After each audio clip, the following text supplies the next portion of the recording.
Hello fighters and welcome back to the channel. तो हमने अभी GS1 कंप्लीट कर लिया है जून 2020 का करंट अफेयर इनसाइट का। तो अभी हम GS2 की बात करते हैं और शुरू करते हैं अपनी आज की कहानी। तो पहला टॉपिक है GS2 में official language in high courts. अभी हुआ क्या है, जो हाई कोर्ट के मतलब जो लॉयर्स हैं उन्होंने सुप्रीम कोर्ट में चैलेंज किया है सुप्रीम कोर्ट की इस बात को कि जो हरियाणा में है हिंदी को एज अ ऑफिशियल लैंग्वेज वहाँ पे डिक्लेयर करना चाहते हैं, लेकिन लॉयर इसके अगेंस्ट हैं। तो ये कॉन्टेक्स्ट है। अब देखते हैं इशू क्या क्या था। ठीक है जी। तो इशू है कि पिटीशन डाली गई है Haryana official language amendment act of 2020 के तहत कि जो भी अभी तक लाया गया है कि इम्पोजिशन करा जाएगा हिंदी लैंग्वेज का ऑफिशियल लैंग्वेज में, ऑफिशियल लैंग्वेज को एज अ कि जहाँ भी लोअर कोर्ट्स है स्टेट के वहाँ पे हिंदी को as a official language impose किया जा रहा है। तो इसके अगेंस्ट में काफ़ी सारी पिटीशंस आई हैं सुप्रीम कोर्ट के पास और कहा है कि ऐसा करना अनकॉन्स्टिट्यूशनल है। अब देखते हैं भाई कंसर्न क्या है। देखिए, लॉयर का कहना है कि इंग्लिश जो है बहुत ही वाइड स्केल पे एडवोकेट्स यूज़ करते हैं, सबॉर्डिनेट जुडिशरी भी यूज़ करती है लोअर कोर्ट्स में जस्टिस और एडमिनिस्ट्रेशन वर्क के लिए। और अगर हिंदी को हम एकमात्र ऑफिशियल लैंग्वेज कह देंगे तो इसमें एक तरह से डिफरेंस आ जाएगा किनके किनके बीच। वो लॉयर्स जो हिंदी बोलने में बहुत अच्छे हैं और दूसरे वो जिनकी हिंदी ना अटपटी सी है या फिर सही नहीं है। इसके बाद ही उन्होंने कहा है कि एक तरह से जो अमेंडमेंट है, ये अमेंडमेंट किया जा रहा है कि हिंदी को इम्पोज करने वाला वो एक तरह से फंडामेंटल राइट्स का वायलेशन है। कौन कौन से? Right to equality, freedom to practice a profession of choice, dignity and livelihood. ठीक है जी। इतनी सबका ये पूरा का पूरा कंसर्न है। अब देखते हैं कॉन्स्टिट्यूशन क्या कहता है। आर्टिकल 348 का सब क्लॉज 1 कहता है कि जो कॉन्स्टिट्यूशन है वो इंडिया का वो प्रोवाइड कराता है कि सुप्रीम कोर्ट की सारी जो प्रोसीडिंग्स होती हैं और जो हाई कोर्ट में सारी प्रोसीडिंग्स होती है वो इंग्लिश लैंग्वेज में तब तक होती रहेंगी जब तक पार्लियामेंट या पार्लियामेंट किसी लॉ के तहत उसको अमेंड ना कर दे। ठीक है जी। या फिर कोई और चीज़ प्रोवाइड ना कर दें। अब आर्टिकल 348 क्लॉज 2 क्या कहता है कि जो गवर्नर है, स्टेट का जो गवर्नर है, वो क्या कर सकता है, वो प्रेसिडेंट की प्रीवियस कंसेंट के थ्रू हिंदी को किसी स्टेट में या फिर किसी स्पेशल पर्पस के लिए हिंदी को एज अ हिंदी को यूज़ करना अलाउ कर सकता है या फिर किसी अदर लैंग्वेज को या फिर उस रीजनल लैंग्वेज को अलाउ कर सकता है, ऐसा कहा गया है। लेकिन ऑफिशियल लैंग्वेज एक्ट 1963 का जो सेक्शन 7 है वो कहता है कि जो यूज़ ऑफ हिंदी है और जो ऑफिशियल लैंग्वेज है किसी स्टेट की in addition to English language उसको ऑथराइज़ किया जा सकता है, जिसमें कि प्रेसिडेंट की प्रीवियस कंसर्न का होना या फिर उनकी कंसर्न का होना ज़रूरी है। और इसमें जो स्टेट के गवर्नर हैं उनका भी कुछ ना कुछ योगदान होना चाहिए। ठीक है जी। अब देखिए, अब क्या है, अब जो कोई प्रोविज़न है हिंदी को एज अ ऑप्शनल यूज़ करने की जो प्रोसीडिंग होती है उसको ऑलरेडी राजस्थान के मतलब केवल अभी तक क्या हुआ है, अभी यहाँ पे किसके लिए आई है, हरियाणा के लिए आई है।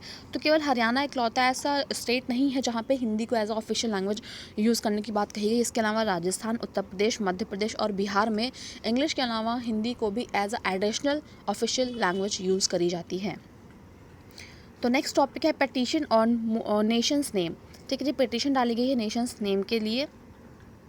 देखिए, सुप्रीम कोर्ट में ऑर्डर दिया है कि जो भी प्ली है जिसमें कहा गया है कि इंडिया का नाम हम चेंज करके एक्सक्लूसिवली भारत कर दें। ठीक है जी। इसको क्या किया है इन्होंने, इसको अभी तक कहा है कि आप इसको देखो, यूनियन गवर्नमेंट को फॉरवर्ड कर दिया है और कहा है कि इसको देखो और जो भी है एक अप्रोप्रिएट डिसीजन आप हमें दो। ठीक है जी। अब ये है क्या, कोर्ट का कहना है कि जो भी इंडिया और भारत नाम है, इंडिया और भारत मतलब वो हिंदी वाला नहीं इंग्लिश वाला, इंग्लिश वाला नहीं हिंदी वाला और है ओके, भारत एंड इंडिया जो दोनों नाम है ये कॉन्स्टिट्यूशन के द्वारा दिए गए हैं। इंडिया जो कि ऑलरेडी भारत है हमारे कॉन्स्टिट्यूशन में ऑलरेडी ऐसा मेंशन किया गया है, तो अलग से ऐसा करने की क्या ज़रूरत है। अब इशू क्या है, जो पिटीशंस हैं, जो पिटीशन फाइल करी है उनका कहना है कि जो इंडिया है वो एक तरह का फॉरेन ओरिजिन नेम है। ठीक है जी। और इसको हम ट्रेस बैक कर सकते हैं ग्रीक टर्म जो है वो इंडिका से। इसके साथ ही साथ जो पिटीशन है वो अमेंडमेंट चाहते हैं आर्टिकल 1 कॉन्स्टिट्यूशन के आर्टिकल 1 में, जिसका कहना है कि India that is Bharat shall be union of state. ठीक है जी। और वो चाहते हैं कि इंडिया जो है उसको स्ट्रक ऑफ कर दिया जाए आर्टिकल से। ओके, अब देखिए है क्या, how constituent assembly dealt with this. अब कॉन्स्टिट्यूएंट असेंबली इससे कैसे डील करेगी ये भी हम देख लेते हैं। कॉन्स्टिट्यूशन असेंबली जो है वो डिबेट करती है, जो आर्टिकल 1 जब बनाया गया था, जब ड्राफ्ट किया गया था कॉन्स्टिट्यूशन में, तो बी आर अम्बेडकर की चेयरमैनशिप में, तभी ये सब चीज़ें, तब भी ये जो मुद्दा था कि भारत और इंडिया क्या नाम रखा जाए, तब भी बहुत ज़्यादा उस टाइम पे भी डिबेट चली थी। और फिर फाइनली ये हुआ, क्या था, क्या कहा गया था कि वी द पीपल ऑफ करके ले लिया गया था। एच.वी. कामत जो हैं उन्होंने भी अम्बेडकर कमेटी का जो ड्राफ्ट था, जिसके 2 नाम थे, इंडिया एंड भारत, इसका भी उन्होंने उसका ऑब्जेक्टिव बताया था। ठीक है जी। इनका कहना था कि जो अमेंडमेंट्स हैं आर्टिकल, सॉरी, इनके विपक्ष में थे, तो इनका कहना था कि जो एच.वी. कामता है वो अम्बेडकर कमेटी के जो ड्राफ्ट था उसके विपक्ष में थे। तो ये इनका कहना था कि जो भी अमेंडमेंट है आर्टिकल 1 में, उनमें क्या किया जाए, भारत या फिर कोई और अल्टरनेटिव नेम उसका एज अ प्राइमरी नेम रखा जाए। जैसे हम India that is Bharat use करते हैं, तो उनका कहना था भारत दैट इज़ इंडिया, ऐसा कुछ रखा जाए, जिससे कि क्या हो, जो इंडिया हो वो केवल इंग्लिश लैंग्वेज में ही रहे, बाकी हम भारत ही बोले उसको। सेठ गोविंद दास का कहना क्या है, India that is Bharat is not beautiful word, इस कंट्री के लिए एक ब्यूटीफुल वर्ड नहीं है, जबकि उनका कहना था कि हमें भारत नोन एज इंडिया रखना चाहिए, जो कि इंडिया को फॉरेन कंट्रीज़ में भी जाना जाए। यही सब बातें होती रही। उनका कहना था जो भारत वर्ड है वो पूरा का पूरा हमारा हिंदुस्तानी वर्ड है, वो महाभारत से ड्राइव किया गया है, इनका ऐसा कहना था। और इसके साथ ही उन्होंने कहा कि महात्मा गांधी जो चाहते थे कि कंट्री जो है एक बैटल लड़े फ्रीडम के लिए, उनका स्लोगन भी था भारत माता की जय। इन सब बातों को लेके आते हैं, और भी आगे काफ़ी सारे डिबेट्स चली हैं इसमें, आप पढ़ेंगे तो आपको समझ में आएगा। सिर्फ लोगों ने अपने अपने व्यूज़ इसमें डाले हुए हैं। अब एट द लास्ट है क्या, हमारा कॉन्स्टिट्यूशन क्या कहता है इस बारे में। ठीक है जी। तो आर्टिकल 1 जो हमारा कॉन्स्टिट्यूशन का है वो साफ साफ कहता है जो भी टेरिटरी ऑफ इंडिया है वो क्या क्या कंसिस्ट करती हैं। Territories of states, the union territories and any territory that may be acquired. ठीक है जी। जो भी नेम ऑफ द स्टेट्स हैं या फिर यूनियंस हैं वो डिस्क्राइब किए गए हैं फर्स्ट शेड्यूल में, तो ये भी आप याद रखिएगा। अब आगे हम बढ़ते हैं 10th schedule of the constitution. 10th schedule के बारे में बात करते हैं। अभी न्यूज़ में क्या था, जो सुप्रीम कोर्ट है उन्होंने गोवा असेंबली स्पीकर से कहा है कि वो भी एक जो उनके एक प्ली फाइल की गई है उनके अपोजिशन कांग्रेस पार्टी के द्वारा डिसाइड करने के लिए कि जो भी डिसक्वालिफिकेशन प्रोसीडिंग है 10 लेजिस्लेचर के खिलाफ जिन्होंने रूलिंग बीजेपी को ज्वाइन कर लिया है अभी लास्टली जुलाई को, उनके खिलाफ क्या चीज़ें क्या एक्शन लिया जाएगा, इस बारे में बात है। तो ये हमारे काम का तो है नहीं, पूरा का पूरा पॉलिटिकल फंडा है जो हमारे काम का कभी नहीं होता है। अब बात कर लेते हैं इशू क्या है फाइनली। देखिए, इशू में पूरा का पूरा पॉलिटिकल एजेंडा है, जिसमें मैं कहूँगी आप इसको स्किप ही कर दो। बस इतना ही कि हाँ, कुछ लोगों ने एक पार्टी को छोड़ के रूलिंग पार्टी को ज्वाइन कर लिया, तो अभी यहाँ पे मुद्दा ये उठ के आ रहा है कि इनके खिलाफ जो है हमें 10th कॉन्स्टिट्यूशन के खिलाफ जो भी चीज़ें हैं उनको लगाना चाहिए। अब देखते हैं 10th शेड्यूल, इसको हम बोलते हैं एंटी डिफेक्शन लॉ, ये है क्या।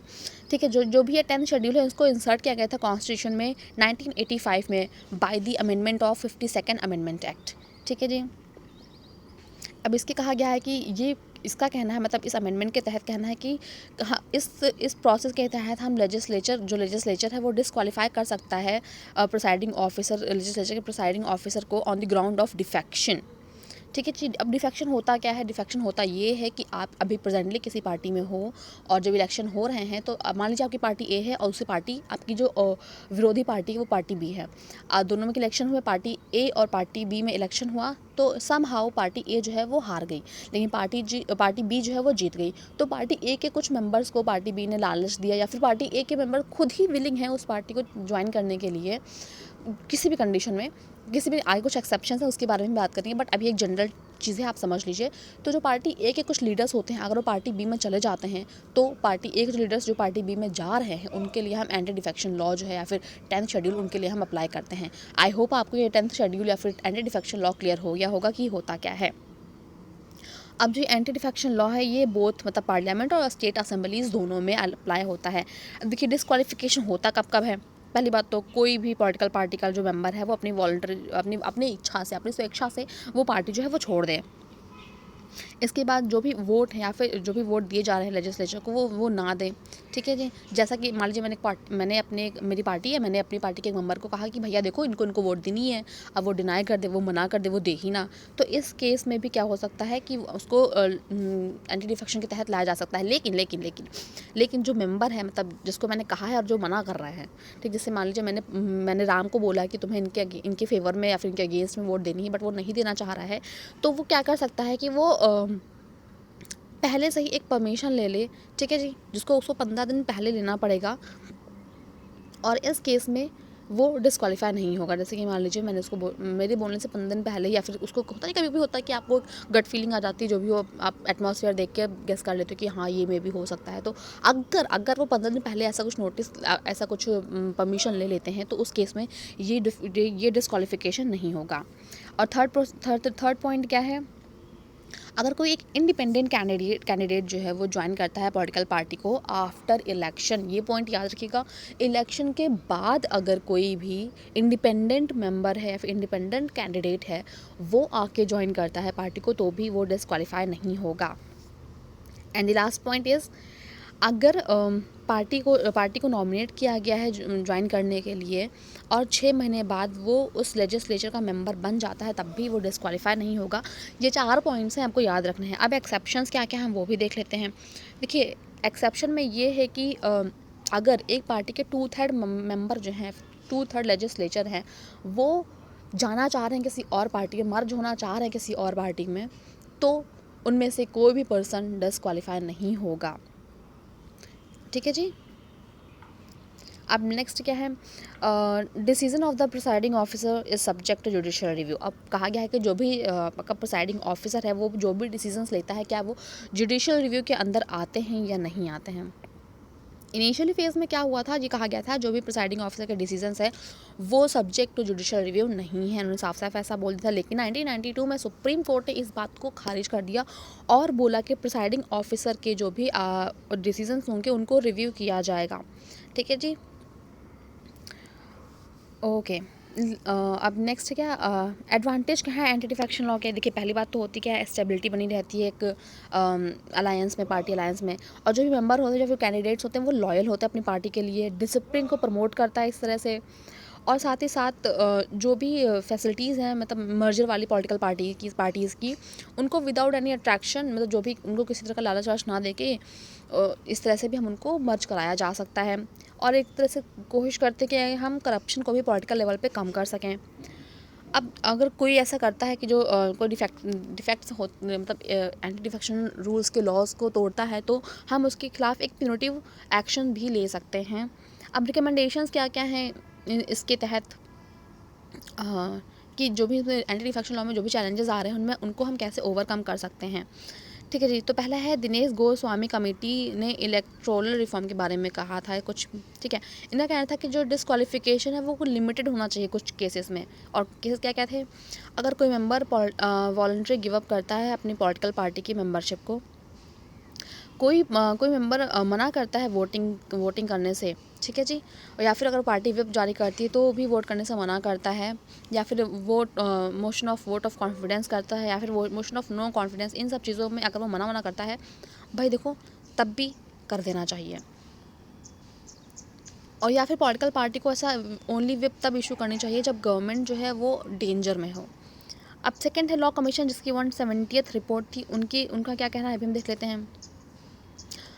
देखिए, अब इनका क्या कहना है, जो भी प्रोविज़न्स हैं, ठीक है, जिसमें कि स्प्लिट हो रहा हो, फिर मर्जर हो रहा हो और क्वालिफिकेशन की वजह से, उसको डिलीट ही कर देना चाहिए, इनका ऐसा करना है, ठीक है जी। इनका कहना है कि पॉलिटिकल एंटी डिफेक्शन के तहत जो भी पॉलिटिकल पार्टीज़ हैं, ठीक है, उनको प्री पोल इलेक्टोरल फ्रंट्स के तहत ट्रीट करना चाहिए, ये भी उनका कहना है। अब साथ ही साथ पॉलिटिकल पार्टी को कुछ के लिमिटेड होना चाहिए, ऐसी कुछ लिमिट होनी चाहिए उनके पास कि वो विप को कितना तक इशू कर सकते हैं, या फिर तब इशू करें जब गवर्नमेंट सच में डेंजर में हो। अब इलेक्शन कमिश्नर क्या कहना है, इलेक्शन कमिश्नर का जो कहना है कि जो डिसीज़न लिए जाते हैं 10th शेड्यूल के अंडर, वो प्रेसिडेंट या फिर गवर्नर के तहत होने चाहिए, और वो भी कब, जब इलेक्शन कमीशन की एडवाइस वो भी बाइंडिंग होनी चाहिए। तो सेकंड टॉपिक हो गया। अब देखते हैं, थर्ड टॉपिक था, reservation on the is not fundamental right. Says supreme court. Context क्या है देख लेते हैं हम। कॉन्टेक्स्ट ये है कि सुप्रीम कोर्ट ने कहना है जो रिजर्वेशन है सीट्स का सर्टेन कम्युनिटीज़ का वो एक फंडामेंटल राइट नहीं है। इशू क्या ये भी देख लेते हैं, तमिलनाडु की जो पॉलिटिकल पार्टीज़ हैं उन्होंने पिटीशन फाइल करी है कि जो ऑल इंडिया नीट एग्ज़ाम्स होता है उनके तहत 50% ओबीसी रिजर्वेशन देनी चाहिए उनके स्टेट को। ठीक है जी। तो जो भी पार्टीज़ हैं तमिलनाडु की उन्होंने एक रिट पिटीशन फाइल करी है किसके तहत, आर्टिकल 32। अब आर्टिकल 32 क्या है, अगर आपको पता है तो आप मुझे कमेंट करके बताएंगे, बाकी तो मैं आपको आगे बताऊंगी। ठीक है जी। और साथ साथ उन्होंने कहा कि ऐसा अगर नहीं होता तो जो सेंटर है वो right of the people of Tamil Nadu to have a fair education इसको वायलेट करेगी। ठीक है जी। अब की ऑब्जर्वेशन क्या है ये देख लेते हैं हम। पहली बात तो ये कहा गया है जो फंडामेंटल राइट है वो रिजर्वेशन जो है वो फंडामेंटल राइट नहीं है, तो इस तरह से 32 का जो वायलेशन है वो होता ही नहीं है। 32 तो यहाँ पे अप्लाई हो ही नहीं रहा है, जो कि ये एक फंडामेंटल राइट है ही नहीं। ठीक है जी। और इसी के तहत अगर हम किसी को कोई बेनिफिट कोटा नहीं दे रहे हैं तो हम उसके किसी भी तरह से कोई भी कॉन्स्टिट्यूशनल राइट का हनन नहीं कर रहे हैं। ठीक है जी। अब देखते हैं एडिशनल इन्फॉर्मेशन क्या क्या हैं। अब कॉन्स्टिट्यूशन प्रोविजंस क्या क्या दिए गए हैं रिजर्वेशन के तहत, हम इनके बारे में बात करते हैं। आर्टिकल 15 क्लॉज 4 और आर्टिकल 16 क्लॉज 4 इनका कहना है कि इक्वल प्रोविजंस जो हैं वो प्रिवेंट करते हैं गवर्नमेंट को स्पेशल प्रोविज़न बनाने के लिए, जिसमें किसी एजुकेशन इंस्टीट्यूशन में एडमिशन के लिए हो, जॉब के लिए हो, किसी बैकवर्ड या फिर बैकवर्ड क्लासेस के लिए, स्पेशली किसके लिए, एससी या फिर एसटीज़ के लिए। अब आर्टिकल 16 क्लॉज 4A क्या कहना है कि इनका कहना है कि जो रिजर्वेशन है वो अलाउ करता है एससीज़ एंड एसटीज़ के प्रमोशन के लिए, वो भी तब तक जब तक गवर्नमेंट को ये ना लगे कि जो भी उनका रिप्रेजेंटेशन है गवर्नमेंट सर्विस में वो एडिक्वेट ना हो। अगर गवर्नमेंट को लगता है कि उनका रिप्रेजेंटेशन जो है वो एनफ है, इनको और प्रमोट करने की ज़रूरत नहीं है, तो गवर्नमेंट इसको मना भी कर सकती है। अब देख लेते हैं इंदिरा साहनी केस ऑफ 1992, जब सुप्रीम कोर्ट ने फिक्स कर दी थी अपर लिमिट की जो भी कंबाइंड रिजर्वेशन कोटा है वो 50% सीट्स के मतलब सीट्स का 50% से ज़्यादा एक्सीड नहीं करना चाहिए। 2019 में जो 103rd कॉन्स्टिट्यूशन अमेंडमेंट एक्ट पास हुआ था वो एम्पावर करता था सेंटर और स्टेट दोनों को ही कि वो ईडब्ल्यूएस कैटेगरी की जो भी सोसाइटी में जो भी ईडब्ल्यूएस कैटेगरी के लोग हैं उनको 10% का रिजर्वेशन प्रोवाइड करें गवर्नमेंट जॉब से या फिर एजुकेशन इंस्टीट्यूशन में, इकोनॉमिकली वीकर सेक्शन वाले लोग जो भी होते हैं। अब रिट जुरिडिक्शन क्या है, सुप्रीम कोर्ट कहती है कि किसके तहत, आर्टिकल 32 के तहत, और हाई कोर्ट 226 आर्टिकल के तहत कहती है कि जो भी इसके तहत क्या है कि दोनों के दोनों writ of habeas corpus, mandamus, prohibition, certiorari and quo warranto को इशू कर सकते हैं। किस लिए कि इसलिए इशू कर सकते हैं ताकि वो चेक कर सकें और इन्फोर्स कर सकें फंडामेंटल राइट्स को। आर्टिकल 32 के तहत पार्लियामेंट जो है वो भी अदर कोर्ट्स को एम्पावर करती है ये सारे के सारे रिट इशू करने के लिए। लेकिन हाँ, अभी तक ऐसा कोई भी प्रोविज़न बनाया नहीं गया है, ये भी आप याद रखिएगा। अब देखिए सुप्रीम कोर्ट क्या है, वो केवल फंडामेंटल राइट के इन्फोर्समेंट के लिए ही रिट्स इशू कर सकती है, लेकिन जो हाई कोर्ट है वो ना केवल फंडामेंटल राइट्स के इन्फोर्समेंट के रिट इशू करती है बल्कि और भी ऑर्डिनरी लीगल राइट के लिए भी रिट इशू करती है। तो इससे हमें पता चलता है कि जो रिट जुरिडिक्शन के जो पावर्स हैं वो हाई कोर्ट के पास ज़्यादा हैं अदर देन सुप्रीम कोर्ट। अब नेक्स्ट टॉपिक है हमारे पास पीएम केयर फंड और not a public authority under RTI act. इसके तहत भी देख लेते हैं। Under section 2 clause H of the right of enforcement act 2005, ठीक है जी, इसके तहत कहा गया है क्या जो पीएम केयर फंड है वो एक पब्लिक अथॉरिटी के अंदर नहीं आता है। ठीक है जी। और इसी तरह जो पीएमओ है उसने रिफ्यूज़ कर दिया कि जो भी इसके तहत इन्फॉर्मेशन है वो आरटीआई एक्ट में फ़ाइल नहीं होने देंगे। ठीक है जी। अब फाइनली पब्लिक अथॉरिटी होता क्या है अंडर आरटीआई, इसके बारे में बात कर लेते हैं। As per section 2 clause H of the RTI act कहना क्या है, जो पब्लिक अथॉरिटी है इसका मतलब कोई ऐसी अथॉरिटी या फिर बॉडी या फिर institution of self government stabilized और कॉन्स्टिट्यूट। ठीक है जी। किसके तहत, बाय और under the constitution, by any other law made by parliament, by any other law made by state legislature, या फिर बाय नोटिफिकेशन इशूड और ordered made by appropriate government. इसी के साथ साथ पब्लिक अथॉरिटी की जो भी डेफिनेशन है उसमें इंक्लूड होता है क्या, बॉडीज़ ओन्ड, कंट्रोल्ड और substantially financed by the government and non-government organization, substantially financed directly or indirectly by funds provided by appropriate government। ठीक है जी। implications क्या है इस मूव के, ये देख लेते हैं। कोई भी ऐसे ट्रस्ट जो कि क्रिएट करी गई है और रन करी गई है 4 कैबिनेट मिनिस्ट्रीज़ के द्वारा, उनके एक्स ऑफिशियो कैपेसिटीज़ के तहत, वो डिनाई करती है पब्लिक अथॉरिटी का जो भी स्टेटस है, एक बिग ब्लो है ट्रांसपेरेंसी के लिए।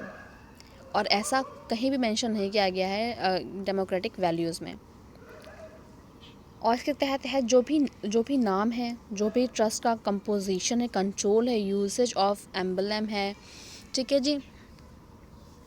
गवर्नमेंट नेम कुछ भी सिग्निफाई करता है कि वो पब्लिक अथॉरिटी है, ठीक है जी। और सिंपली ये भी कहा गया है कि simply ruling that it's not a public authority and denying the application of RTI act, the government has construct wall of secrecy. और ऐसा करने के तहत गवर्नमेंट क्या कर रही है, एक तरह से जो भी वॉल ऑफ सीक्रेसी है उसको डिनाई कर रही है, मतलब उसको खड़ी कर रही है, मतलब पूरे के पूरा जो आरटीआई एक्ट का मकसद है, जो भी उसका मोटो है, उसको वो डिनाई कर रही है। आप देख लेते हैं पीएम केयर्स फंड है क्या। इसको क्रिएट किया गया था 28 मार्च 2020 में। इसका प्राइमरी ऑब्जेक्टिव जो भी था कि किसी भी तरह की इमरजेंसी होगी या फिर डिस्ट्रेस सिचुएशन होगी तब इसका यूज़ किया जाएगा, जैसे कि अभी जल्दी रिसेंट में कोविड-19 पैंडमिक आया, ठीक है। ये एक तरह से पब्लिक चैरिटेबल ट्रस्ट है। अब इसको एडमिनिस्टर कौन करता है, इसको पीएम जो हमारे पीएम होते हैं वो एक्स ऑफिशियो चेयरमैन होते हैं पीएम केयर्स फंड के, और ministry of defence, ministry of home affairs and ministry of finance, government of India, जो भी हैं इनके एक्स ऑफिशियो ट्रस्टी होते हैं इस फंड के। Why it should not be monitored, अब मॉनिटर्ड क्यों नहीं होना चाहिए भाई, ठीक है। रिपोर्ट सजेस्ट करती है कि जो पीएम केयर्स है वो एक ऑलरेडी रिसीव कर चुका है कितना फ़ंड, मोर देन 10,000 करोड़, ठीक है। और इसके साथ ही साथ कहा गया कि इसके पहले वीक में ही इसने 6,500 करोड़ का जो है डोनेशन ऑब्टेन कर लिया था, जो कि एक बहुत ही लार्ज कॉरपोरेशन हाउस या फिर सेलिब्रिटीज़ से आया हुआ था। अब गवर्नमेंट आर्गूमेंट क्या करती है इसके तहत, गवर्नमेंट जो है पीएम केयर्स का जो स्टेटस है पब्लिक अकाउंट, इसके अगेंस्ट में कॉन्फर करती है कि seems to be that is a fund based on voluntary contribution of individuals और एंड ऑर्गेनाइजेशन। कहती है कि ये पब्लिक अकाउंट नहीं है क्योंकि इसमें जो भी फंड आया है वो एक वॉलंटरी कंट्रीब्यूशन है लोगों के, इंडिविजुअल या फिर ऑर्गेनाइजेशन का। और ये एक तरह से फुल फ्लेज स्क्रूटनी है कैग के, इसको ये कैग के स्क्रूटनी के बियॉन्ड जाती है। अब नीड ऑफ द आर क्या है, अब the very purpose of having a separate public account of India under article 266 clause 2, जो भी एक पूरा का पूरा पर्पस था पब्लिक अकाउंट ऑफ इंडिया का, किसके तहत, article 262 clause 2, as against the consolidated fund of India article 266(1) and contingency fund of India article 267, is to over receipts that do not fall in either of the two funds, ठीक है। मतलब हमने जो भी public account बनाया था article 266 clause 2 के तहत, वो consolidated fund of India article 266 clause 1 या फिर contingency fund of India 267 article के तहत, इनके अलावा ये के सारे इसके अंदर फॉल होंगे, जो इन दोनों में फॉल नहीं होते हैं वो इसमें फॉल होंगे, ठीक है जी। इसी के similarly since PM cares confirmed to being a public account and a vast sum of money have been collected manifestly at the behest of the government of India। अब जैसे कि पता है कि जो पीएम केयर्स फंड है वो public account है और उसने बहुत ही ज़्यादा अमाउंट जो है वो कलेक्ट कर लिया है, और इस तरह से अलाउ करता है कि जो कैग है वो ऑडिट करे और स्टेप ले कि कैसे हम इसकी ट्रांसपेरेंसी को बनाए रख सकते हैं, ठीक है जी। और साथ ही साथ जो भी इसमें चीज़ें हैं वो पब्लिक कॉन्फिडेंस इनके तहत रहें। कौवा बहुत बोल रहा है पीछे से, चलो खैर आगे देख लेते हैं अभी हम क्या है। What is constitution of India says, अब हमारा कॉन्स्टिट्यूशन क्या कहता है इसके बारे में देख लेते हैं। अंडर आर्टिकल 266 क्लॉज 2 के तहत कहा जाता है कि जो भी पब्लिक मनी है रिसीव की जाती है गवर्नमेंट के रिसीव की जाती है या फिर रिसीव की जाती है on behalf of government of India, which is not on account of revenue, जो कि एक तरह से किसी तरह का रेवेन्यू नहीं है, किसी टैक्सेस से, ड्यूटीज़ से, रीपेमेंट्स ऑफ लोन्स या फिर और किसी क्रेडिट के तहत जो कि पब्लिक अकाउंट ऑफ इंडिया में आता है। तो आज के लिए इतना ही रखते हैं। आगे की चीज़ें में हम बाकी सब कवर करेंगे। तो याद रखिएगा, हमने यहाँ तक कवर कर लिया है। हम नेक्स्ट लेक्चर में शुरू करेंगे Delhi's decision to limit health services. तब तक के लिए बाय बाय।